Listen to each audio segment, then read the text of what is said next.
Welcome to Behind the Business on the Boise Beat, where we delve deep with the innovators and entrepreneurs that are shaping our communities. I'm your host, Gordie Tamayo, and today we're shaking things up a bit with Robert Cazzati, the founder of 3 Bar Mix Company. From bold beginnings to almost a decade in business, we'll uncover the spirit of entrepreneurship behind 3 Bar Bloody Mary Mix and maybe even reveal a secret or two if Robert gives it up. So grab your favorite glass, toast up, and let's go.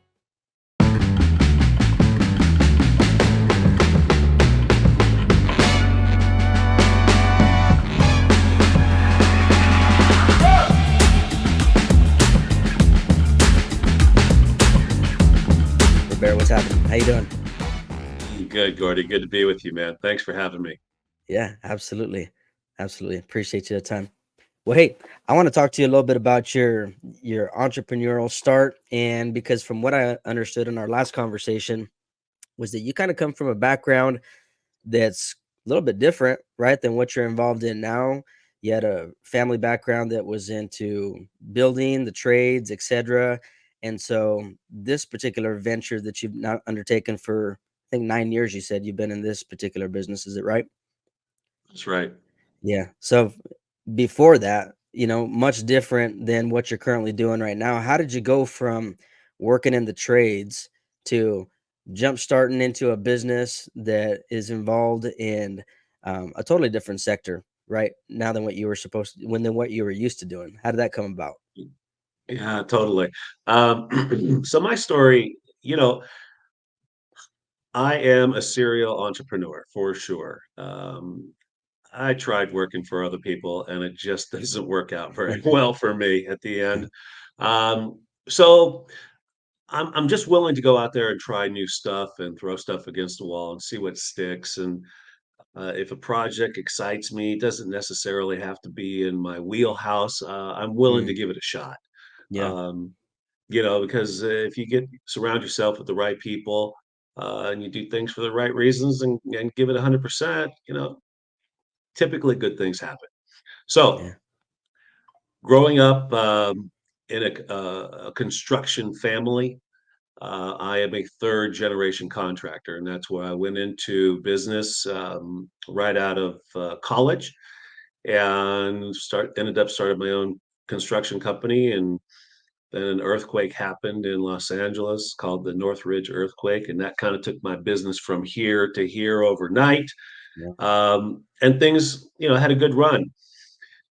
About 10 years ago, a buddy of mine came to me, and he's a guy that I play music with. I'm also a musician. I see you have a guitar there in the back.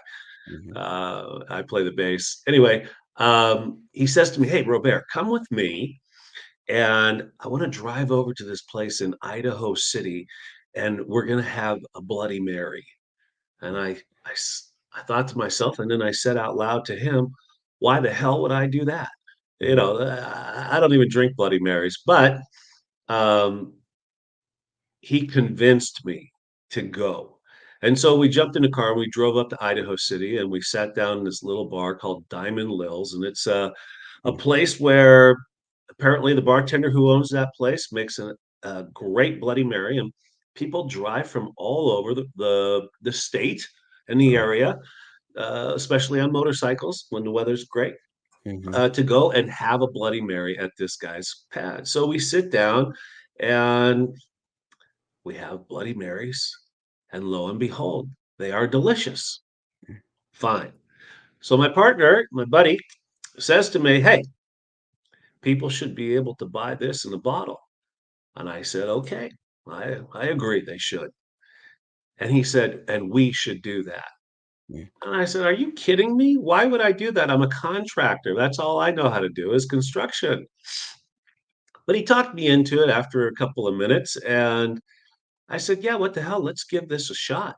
Let's figure out how to do this." Knowing absolutely nothing about the industry. Wow. So it took us a little while to get the the recipe and the rights to this recipe from this guy because it had been a secret recipe that had been handed down through his family since 1935. Wow. Unbelievable. This one Yeah. particular secret Bloody Mary recipe. mm, But after working on him for a while, he agreed to sell us the recipe and the rights to distribute and all the other good things that go along with that. And off we were. Off we went to the races. So at that point, we had to figure out how to uh, find a bottle, first of all, mhm, that we liked, then create a label, and then find out how to source the ingredients. Now we have everything together, but how do you get all those ingredients mixed up properly and then into the bottle? mm, That was a challenge all in and of itself. But we conquered all those one little step at a time. It's kind of like I tell my kids, how do you eat an elephant? You know, it's one bite at a time. And that's what we right. did, one thing after the next in a logical fashion. And it seemed to come together.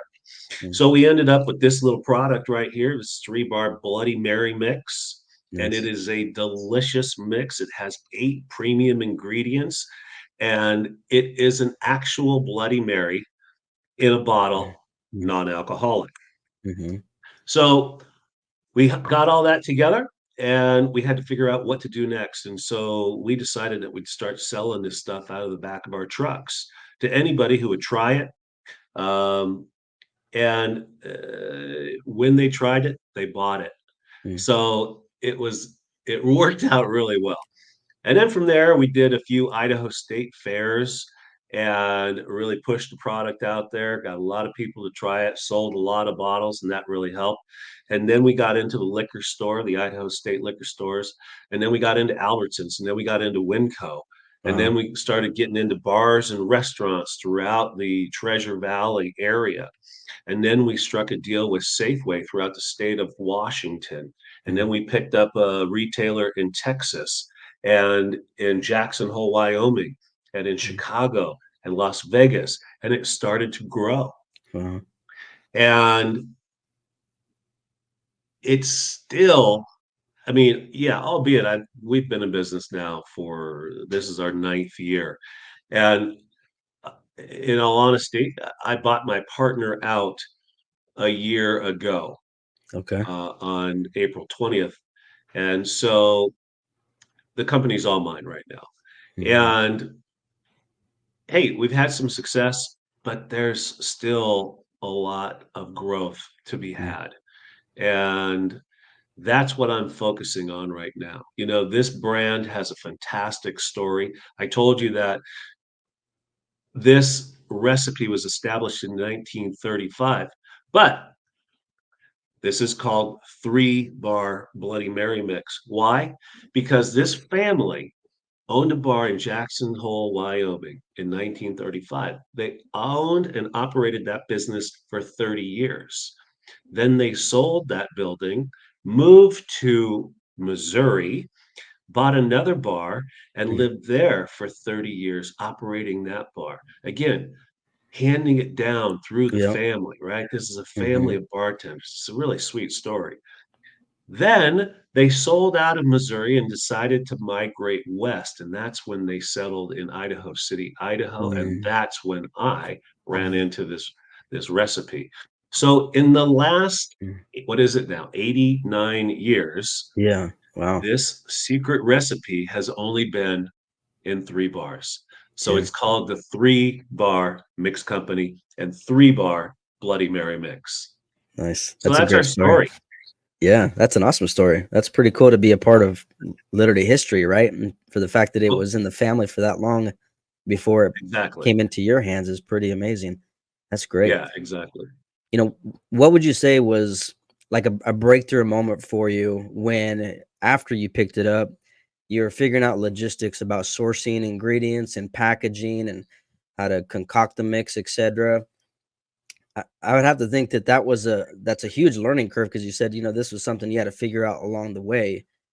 When would you say was a breakthrough moment where you kind of felt like you were getting into your stride and you were kind of like, okay, we're doing this. We're now getting closer to turning a profit, or maybe you're turning a profit at that point. Like, when would you say was that time frame? Was it a year into business? Was it sooner? I can remember exactly when it was. And it was in January of 2020, right Mm, before COVID, believe it or not. huh, So, we had decided to participate in the Fancy Food Show, which is a huge 3-day food convention in San Francisco. And we're at the Mhm. Moscone Center, which is the convention center there.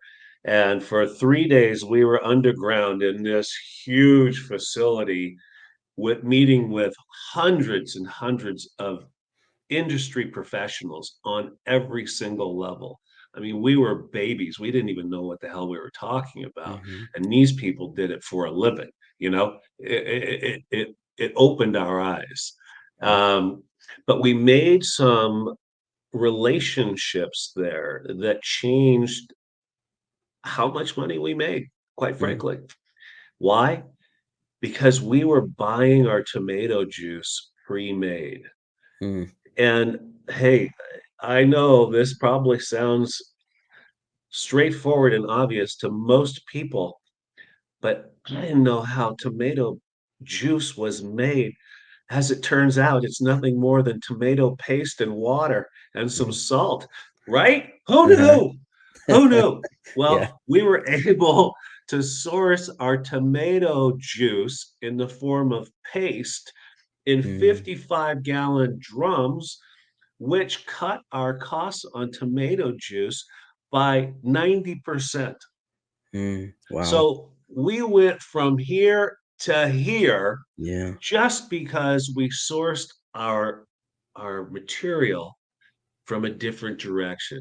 Mm. Our eyes weren't open. Again, Mm. I didn't know enough about this space to really be dangerous. Mhm. So I just was going along with what I guess I thought I was the best thing to do. And as it turns out, I was wasting a lot of money for about 4 years. Uh, but you live and learn, and it was liberating when we found tomato paste in 55-gallon drums. I don't know, it sounds like a stupid thing, but man, it changed our lives. Yeah. And we started making a hell of a lot more money. So that was probably the moment.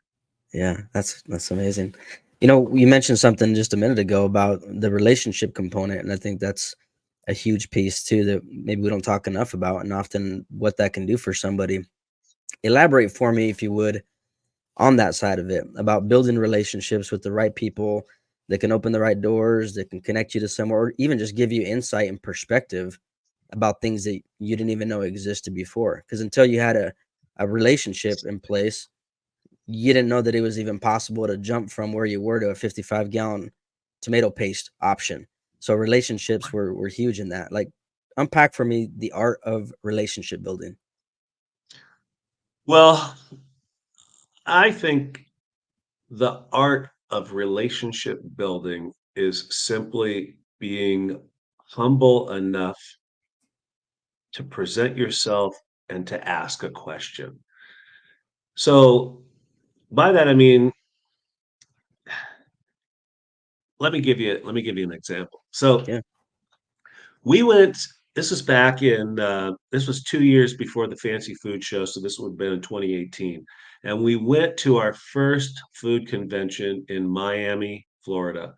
We flew down there, never done one of these things before, kind of wanted to get our feet wet and test the waters and see how it felt. But we got down there and we met incredible people. We put ourselves out there. We had our little minis. We didn't have a booth in the show. We were Hmm. simply participants, part of the audience, but we brought samples so that if we made connections with people, at least we could leave them with a little taste of our product. Wow, we met such great people. But on the way home, we were sitting in the airplane and we still had a few more of those little bottles left.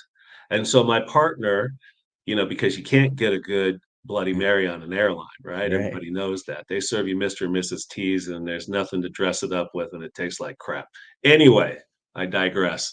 Um, so he's making himself Bloody Marys on the plane using our mix, but then getting a little bottle of Tito's or whatever the hell they had on the plane and Hmm. then mixing it for himself. Well, the gal that was sitting next to him noticed him making these Bloody Marys, and sure enough, she was a fan of Bloody Marys and never seen it before. He told her our story, how we're from Meridian, Idaho, we're a local company, blah, blah, blah. And she said, I work for Albertsons, Oh wow. and I know a guy who would really like to experience this product, and Mm, he's the head of the department. And so, would you mind if I gave him your contact information? Of course not. Well, cut to the chase. Within about a week, we had samples to him. And a week after that, we were in all the Albertsons throughout the state of Idaho. wow. And that's on a relationship. Hmm. That's not on, that's not because we submitted to some Retail buyer. portal, yeah, and waited for a response, followed the typical Hmm. channels, if you will, to get your product into a store. We Yeah. just happened to be sitting next to somebody who Mm, knew somebody. And I've told my kids this a million times. It's not what you know, it's who you know and how much they like you. mm, Because if they like you, they'll do anything for you to help you, because that's yeah. what we do, right? We help each Hmm. other. So this was I feel it was a defining moment. It really helped us grow our brand, and we still have that relationship with Albertsons today. Yeah. So all that was because he put himself out there, my partner Hmm. Pat, uh, former partner, and he was willing to share. And that's what created the relationship. And we've made thousands and thousands of dollars off of that since then. Yeah. So yeah, it's a great testament to what people will do for each other when you ask, when Yeah. you put yourself out there. That's awesome. This opportunity obviously has been working out for you, pretty well, as you've been growing over the years and whatnot. And earlier you mentioned that you're somewhat of a serial entrepreneur, and this happened to be one of those moments. It looks like where you saw an opportunity, you seized an opportunity, even if you didn't know all the logistics and the ins and outs of it. You managed to jump into it and figure things out as you went along. What would you say is maybe a key trait to spotting a good opportunity? Like if somebody's, maybe they're not quite there yet in their entrepreneurial journey, or they're trying to find out ways to find their niche and find out where they're supposed to be at. They have some tangible skill sets. Maybe they just don't know how to execute it yet. But if an opportunity were to come their way, what would you say is an ideal opportunity where you seize it by the jugular versus one where you kind of take your time with? I'm a firm believer in, trying to analyze any opportunity ahead of time, right? When it's presented to you, obviously you need to go through it. How does it feel? When you put it on, does it feel good? Mm, Okay. But let's say it feels bad, mm-hmm, feels uncomfortable. Well, again, we've got to analyze that. Why does it feel uncomfortable? Is it because you're scared? mm, Because you're tired? Because you're not that interested? I mm-hmm. mean, I'm not really sure what it is. Yeah. But I will say this: we as entrepreneurs fail more than most, Mm-hmm. right? Yeah. That's how you find a winner, is you've got to keep failing. There is no such thing as hitting a home run on your first Mm-hmm. trip to the plate. It just doesn't work that way. You have no idea how many times I've failed. And I continue to fail because I continue to try new things too. And Right. that's okay. Um, but it's the journey of failure that leads you to success. Mm, So unless you're willing to fail, quite frankly, you'll never be a success as an yeah. entrepreneur. You may get in at Sears, from day one at the stock room, and at the end of your time, 40 years later, you're a store manager. I mean, I don't know. Is that Mhm, success? Maybe it is. It is for a lot of people, and that's fine. I personally can't do that. I mean, mhm. I can't work for somebody for 40 years. We all know that now. But uh, it's all about being willing to try and being, more importantly, willing to fail. Mhm, Failure is good. I love to fail because it tells me, okay, I just got one step closer to winning, Yeah. right? And Yeah. and if you look at it that way, it's kind of easier just to go for it. I mean, I'm looking for no's. If I get Yeah. enough no's, I know I'm going to get a yes. Yeah. But if I get one no and then I quit, well, all right, it's probably not the game for you. But if you're willing to, get slapped in the face a couple of times and get back up and keep punching and try it again. And okay, that didn't work. So now I'm going to pivot and adjust and I'm going to do it this way this time. And well, that didn't work out either. So, all right, let's change that up one more time. Oh, I got a little success there. Okay, let's build on that. Hmm. Forget about the stuff that doesn't work, move forward with things that do. And all of a sudden, you got yourself, a nice little situation. Yeah. So that's my thought. Yeah. That's what's up. That's good. Good insight. Yeah. As maybe a final thought on leaving listeners with, if you were to take maybe one of the biggest hits that you've taken, speaking of failures, if you were to go back and reflect on one of the biggest failures that you've had, or something that just really impacted you but changed the trajectory of how you lived and how you operated in business, what's a final lesson you can give anybody that's listening to this? Maybe they're in a rough patch themselves, maybe they've experienced some monumental success and then they crashed and burned and they're back at it again. What's a bit of wisdom you would leave somebody with that's listening? Well, I mean, I guess I really kind of touched on that a second ago. I mean, outside of maybe coming up with another example of a monumental failure on my part, um, I don't know. There's so many. There's so many. I think the thought that I would like to leave your listeners with is, if entrepreneurship is the direction that you feel you want to go, then embrace failure. Mm. You just have to embrace it. And you have to also be okay and give yourself the respect to congratulate yourself on failure. Mm. Failure is the road to success in this business of entrepreneurship. Yeah. And I think that's the key right there. Nice. I appreciate that. Yeah, and where can people find you at online, Robert, as well, and find a little bit more about Three Bar Mix? Sure. So we are at threebarmix.com. Spell out the word three. And you can buy our product online there. You can ship it all over the country for free. You can see some recipes, some pictures, get up to date with where the product's available, both at bars and restaurants and grocery stores. A little bit of history on the our story as well. So that's where you can get a hold of me. Um, you can leave a message. I'll get back to you. My phone number's on that site somewhere. Send me a text. I don't know. It's all good. Yeah, And if you know anybody who wants to buy some Bloody Mary mix, please reach out. yeah, that's what's up. Oh, and I gotta ask you, your favorite Yes, drink sir. that you make with your Three Bar Mix, what would it be? What's your favorite concoction? Is it over ice? Is it, what do you like? Well, first of all, one has to remember that because of the 8 premium ingredients in here, some of them are heavier than others and they Mm. settle. So, most importantly, before you pour this thing, you Mm-hmm. got to shake it Shake up that so bad that boy. all the goodness is mixed together.